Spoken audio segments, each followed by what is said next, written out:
Sir, அமைச்சர் தர்மேந்திர பிரதான் நேத்து ஒரு கடிதத்தை வெளியிட்டிருக்காரு. அதுல அவர் சொன்ன நிலைப்பாட்டில் அவர் உறுதியாக இருக்கிறார். நீங்க தான் இதுக்கு எஸ்டாப்ளிஷ் பண்றதுக்கு கன்சர்ன் கொடுத்திருக்கிறீங்க அப்படின்ட்டு. சார், அந்த கடிதத்தில் உண்மையாகவே தமிழ்நாடு கவர்மெண்ட் ஏற்றுக்கொள்வதாக உறுதியளித்திருக்கிறதா சார், ஆர்வம் தெரிவித்திருக்கிறதா சார்? இப்ப ஆங்கிலத்துல அந்த தர்மேந்திர பிரதான் எழுதுற கடிதத்தை அவர் வரிவிடாம படிச்சு காமிச்சாரு. என்ன சொல்றாங்க, புதிய கல்விக் கொள்கைங்கிறது இந்த அரசாங்கம் எந்த வருடம் கொண்டு வந்தது, அதுல அடிப்படையிலேயே இவங்க அரசியல் காரணத்துக்காக சொல்ற அடாவடி அயோக்கியத்தனமான வார்த்தை மும்மொழி கொள்கைங்கிறது. என்னுடைய புரிதல்ல பாத்தீங்கன்னா அது பாத்தீங்கன்னா கட்டாய தாய்மொழி கொள்கை அப்படின்னு சொன்னாதான் அது ஏற்புடைய வாதமா இருக்கும். என்ன காரணம்னா 5வது வரைக்கும் கட்டாயமா உன்னுடைய தாய்மொழியில தான் படிக்கணும் அப்படின்னு வர்ற அந்த கொண்டு வந்திருக்கிற அந்த சரத்தை தான் ஹைலைட் பண்ணி பேசுறேன். நீங்க கட்டாய மும்மொழி கொள்கைன்னு புதுசா ஒரு பேர் கண்டுபிடிச்சிக்கல, நான் அதுக்கு இப்படி கண்டுபிடிக்கிறேங்க. அந்த சட்டம் 2-3 ஆண்டுகளுக்கு தெளிவா உங்க பாஷையிலேயே சொல்றேன். மும்மொழி கொள்கை அப்படிங்கிறப்ப உங்களுக்கு தான் அடிப்படையிலே பிச்சுக்குமே. உங்களுக்கு மும்மொழி கொள்கைனா ஹிந்தி வந்துடும், சமஸ்கிருதம் வந்துடும், அது வந்துடும், இது வந்துடும் அப்படின்னு பிச்சுக்குமே.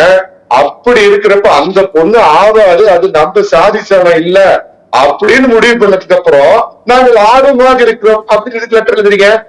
என்ன ஏமாற்று வேலை, அந்த பொண்ணு நமக்கு ஆகாது, ஏன்னா வேற முகமூடி போட்டுக்கிட்டு இந்திய துணிக்கு போறாங்கன்னு தெரியுது. அது நம்ம ஊரே இல்ல, நம்ம சாதிச்சனமே இல்ல, அந்த பொண்ணு அப்புறம் நம்ம பாக்கிறதுக்கு ஆர்வமாக இருக்கிறோம். சொந்தக்காரங்களாம் சேர்ந்து பார்த்துட்டு எவ்வளவு பவுனு போடுறோம், எவ்வளவு இது பண்றீங்க, நல்லா பேசிட்டு அப்புறம் ஒரு முடிவு எடுத்துக்கிறோம். என்ன கதை அளக்குறீங்க? ஏன்னா இது மட்டுமா, மீத்தேன்ல இதே மாதிரிதான் கையெழுத்து போட்டு நாடகம் ஆனீங்க. மீத்தேன் முதல் ஒப்புதல் கையெழுத்து போட்டது இப்ப இருக்கிற திமுக அரசு. நீட் இதே மாதிரி கையெழுத்து போட்டு எங்க நாமக்கல் பக்கத்து ஊர்களுக்கு நல்லா தெரியும், அவரு கையெழுத்து போட்டு முதல்ல காந்தி சிலை கொண்டு வந்தாரு, அதுக்கு கையெழுத்து போட்டு இதே மாதிரி நாடகம். ஸ்டெர்லைட் எக்ஸ்பான்ஷனுக்கு இன்னைக்கு முதலமைச்சரா இருக்கிற அன்னைக்கு துணை முதலமைச்சரா இருக்கிற ஸ்டாலின் தான் அதுல கையெழுத்து போட்டாரு. அதே மாதிரி பாத்தீங்கன்னா டங்ஸ்டனுக்கு இதே நாடகம் தான் ஆனாங்க. திரு எடப்பாடி பழனிசாமி கர்ஜனையா கேட்டார் சட்டமன்றத்துல, அதுக்கு இதே மாதிரி தான் கையெழுத்து போட்டுட்டு ஒத்துக்கிட்டு 6 மாசம் கழிச்சு அதுக்கு ஒரு அந்தர் பெல்ட்டி. அதாவதுங்க வயிற்று பிழைப்புக்கு நீங்க பாத்தீங்க அப்படின்னு சொன்னா என்ன அப்படின்னு கேட்டீங்கன்னா ஹிந்தியை வச்சுக்கிட்டு நாடகம் ஆடுறது, அதே அரசியல் பிழைப்புக்கு தமிழ் அப்படிங்கிறது தான் இவங்களுடைய நாடகம். இவங்க ஆரம்பிச்சிட்டாங்க பாருங்கள.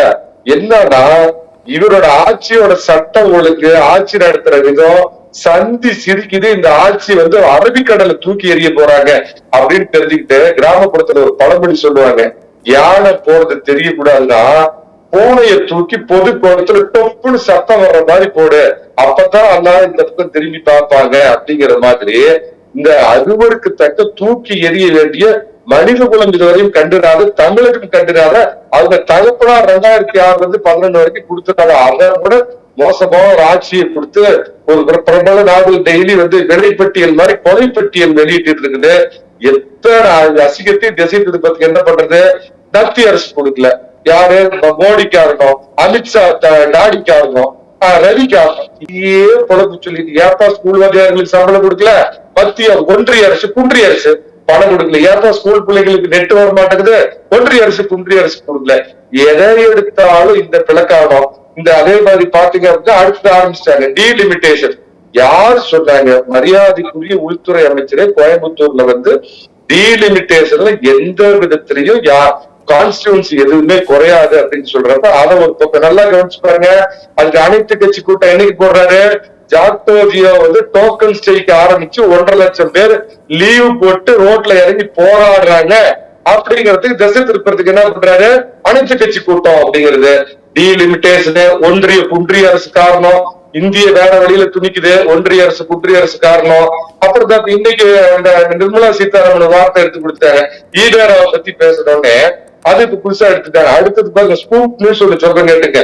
தமிழ்நாட்டு பேரை மாற்றப் போகிறார்கள், சனாதன நாடு என்று மாற்றப் போகிறார்கள், சமஸ்கிருத நாடு என்று மாற்றப் போகிறார்கள் அப்படின்னு அடுத்தது கிளப்பி விடுவாங்க. இப்படியே எல்லாத்தையும் திசை திருப்புற கேவலமான கேடுகட்ட நாடகத்தை நடத்திட்டு இருக்கிறப்பங்க, நான் முதல்ல மது அருந்தாதே புகைப்பிடிக்காதுன்னு ஒருத்தருக்கு அட்வைஸ் பண்றேன்னா நான் யோக்கியனா இருக்கணும். நான் மது அருந்தாம புகைப்பிடிக்காம இருக்கணும். வயிற்று பொழப்பு நடத்துறதெல்லாம் சிபிஎஸ்இ ஸ்கூலு. அரவிந்தாட்சி நம்ம சத்தியம் டிவி நிறைய விஷயத்துல ஆர்டிஐ போட்டு எல்லாத்தையும் அம்பலப்படுத்துறீங்க. இந்த அண்ணாமலை அம்பலப்படுத்துங்க. நான் உங்கள்கிட்ட ரெக்வஸ்டா வைக்கிறேன். தமிழ்நாட்டில் சிபிஎஸ்இ பள்ளி நடத்தும் அரசியல் பிரமுகர்கள் யார்? அவர்களுடைய முகவரி என்ன? சிபிஎஸ்இ பாடத்திட்டத்தில் ஹிந்தி மொழி பயிற்றுவிக்கப்படுகிறதா அப்படின்னு இந்த திமுக, அண்ணா திமுக உட்பட மும்மொழி கொள்கைக்கு யார் யார் எதிர்ப்பு இருக்கிறாங்களோ, ஹிந்தி எங்களுக்கு அப்படின்னு யார் யார் இந்த ஆக்டிங் நாடக டிராமா போடுறாங்களோ அவங்க கொஞ்சம் வெளிப்படுத்துங்க. சிபிஎஸ்இ ஸ்கூல்ல எத்தனை பிள்ளைங்க படிக்கிறாங்க, அரசாங்க ஸ்கூல்ல எத்தனை பிள்ளைங்க படிக்கிறாங்க? இப்ப முருகையில் ஒரு கருத்து சொன்னார்ல, இதை தயவு செஞ்சு அடுத்த ஒரு நிகழ்வுல தமிழ்நாட்டுல சிபிஎஸ்இ பள்ளியில் படிக்கும் மொத்த மாணவர்களின் எண்ணிக்கை எவ்வளவு, கருணாநிதி கொண்டு வந்து ஆக சிறந்த ஐரோப்பாவே பாராட்டும் சமச்சீர் கல்வியை தாங்கள் நடத்தும் தனியார் கல்லூரி பள்ளி அதிபர்கள் யார் யார் அப்படின்னு கொண்டு வந்து முகமூடி கிழிஞ்சு போயிடும். கால காலத்துக்கு இதே தான். அப்புறம் இன்னொன்னு சொல்ல, திமுக எம்பிங்க வந்து தரக்குறைவா நடந்துட்டாங்கன்னா தர்மேந்திர பிரதான் அவங்கள திட்டா யாரும் தமிழன் தான் என்ன திட்டின மாதிரி இப்படி கணக்காகும்.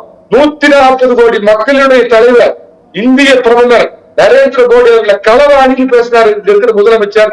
அப்ப அது எங்களை கேவலப்படுத்தியா? உங்களை பேசுறது வந்து எம்பிஏ பேசுறது ஒட்டுமொத்த தமிழ்நாட்டையும் கேவலப்படுத்தி விட்டாரு. நாடக மாட்டீங்களா? அப்ப 140 கோடி மக்களுடைய தலைவரை வந்து களவாணின்னு பேசுறீங்க. அப்ப இந்திய பிரதமரை பேசுறதுக்கு யார் உங்களுக்கு அதிகாரம் கொடுத்தது? இந்த மொழிங்கிற கூர்மையான ஆயுதத்தை வச்சுட்டு எப்பெல்லாம் இந்த ஆட்சி சந்தி சிரிக்குதோ அப்ப திசை திருப்புற இந்த கேவலமான நாடகம் சிபிஎஸ்இ ஸ்கூல் இருக்க முடியாததுல. முதலமைச்சர் மரியாதைக்குரிய முதலமைச்சருடைய மகள் நடத்துறாங்களே, செந்தாமரை நடத்துறாங்களே, அதுல ஹிந்தி. அத்தனை திமுக அமைச்சர்கள் நடத்துற ஸ்கூல்லயும் ஹிந்தி. அப்ப வயிற்று பாட்டுக்கு இல்லாத ரிக்ஷா இருக்கிறவன் வயிற்றுக்கு வாங்கி 10ஆம் படிக்கிற கவர்மெண்ட் ஸ்கூல்ல மட்டும் அவன் 2 மொழியை படிக்கணும். ஆனா வசதி வாய்ப்பு காது போட்டு படிக்கணுமா? சிபிஎஸ்இ திறந்து வச்சிருக்கிறோம். யாரு? கண்பின் மகேஷ் பொய் மொழி ஒருத்தர் இருக்கிறார், 1.5 வருஷத்துக்கு பேர் வச்சுக்க.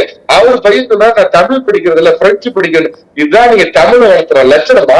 போய் 2வது 5வது படிக்கிற பையனை கொண்டு போய் தமிழை கொடுத்து படிக்க சொல்லுங்க. ஒரு 2வது புத்தகத்தை கூட படிக்க தெரியாது. ஒருத்தர் ஒரு அமைச்சர் இருக்கிறாரு, வானத்தில் பறந்தால் தமிழ் வாழ்க என்று இந்த காட்டுல இருக்கிற மரங்கள்லாம் நாங்க டிசைன் பண்ணிக்கிறோம். அப்புறம் தமிழ் வாழ்க அப்படின்னு பில்டிங்ல போர்டு வச்சு தமிழ் நடத்துறதா? எந்த திமுக அமைச்சர், நான் நேரடியா சவாலிட்டு கேட்கிறேன், எனக்கு பின்னாடி பேசுற திமுக பதில் சொல்றோம், எந்த திமுக அமைச்சர் உங்களால் போற்றப்படும் சமச்சீர் கல்வியை பாடத்திட்டமா வச்சு பள்ளிக்கூடம் வச்சிருக்கான்? வயிற்று போறதுக்கு காசு சேர்த்துறதுக்கு வந்து சிபிஎஸ்இ, ஆனா இல்லாதவங்க படிக்க மட்டும் ஏமாத்துறதுக்கு இருமொழி கொள்கை கான்ஸ்டிடியூஷனே மாற்றி போச்சுங்க 110 தடவை. இருமொழி கொள்கைங்கிறது அன்னைக்கு சொல்லிருக்கலாம், அன்றைய காலகட்டத்தில் சொல்லிருக்கலாம். பேரறிஞர் அண்ணா அன்னைக்கு வலிமையாக இருந்த காமராஜரையும் காங்கிரஸ் கட்சியின் வீழ்த்துவதற்காக எடுக்கப்பட்ட மிக கூர்மையான ஆயுதம் அந்த இருமொழி கொள்கைங்கிறது.